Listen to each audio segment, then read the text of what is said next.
nakahuli naman si Papa ng grouper. Ano? Medyo malaki-laki na nadali natin.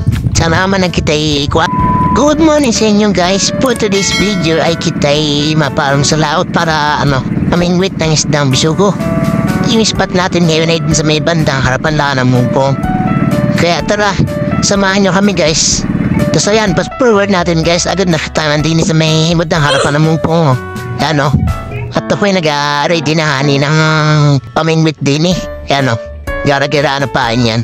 Yan, tapos unang hulog ko ay ako'y agad sinibara ng isda. Tapos yan, pagkaangat ko mga paro. Nakadali kita kagad ng dalawa mga paro. Ayos na o ng ba na to. Nakakadalo kagad kita. Ginawa na rin. Tapos yan, si Papa nakahuli rin ng isa yan, no? Bisugo din, medyo malaki-laki na nahuli niya. Ayos ah. Tapos yan, sa pangalawang ko mga para nakahuli na naman kita. Puro bisugo. At sana'y kita'y makarami ngayon Lagi kami ulat sa biya naman sa bisugo. Kasi nakahuli na naman si Papa ng manabon yata yung stain yan. Ayos mo.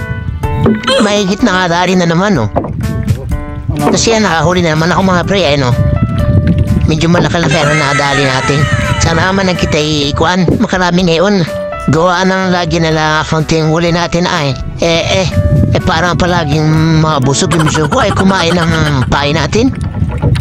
Kahuli na naman kita mga par. At dahil nga sobrang init ng mga par, naglagay kami ng pandong dyan hindi na kaya na namin init parang kuanay. Maluluto na sa blood sa araw. Tapos ayan, nakahuli naman si Papa ng grouper. Halos kalating kilo din ang isa na reo. Ginawa na rin sinabuhan mga pre. Kasi yan mga para, alilang yung huli natin, halos mga 3 kilo din. Ayos na, yun na rin kasama, Pangulam na kita. Hanggang din na lang kita mga pre. See you sa next video. Bye-bye.